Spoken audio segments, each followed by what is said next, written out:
Story Behind the Switch is a free and interactive educational demonstration for students in grades K through 5 presented by Mountain View Electric Association.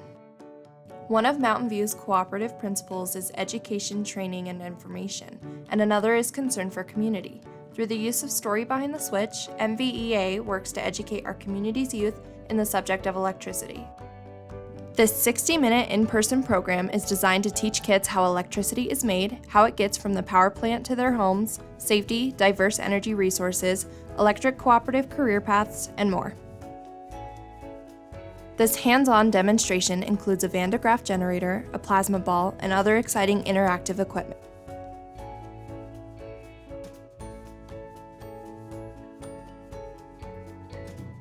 Interested in getting your classroom signed up for this free presentation?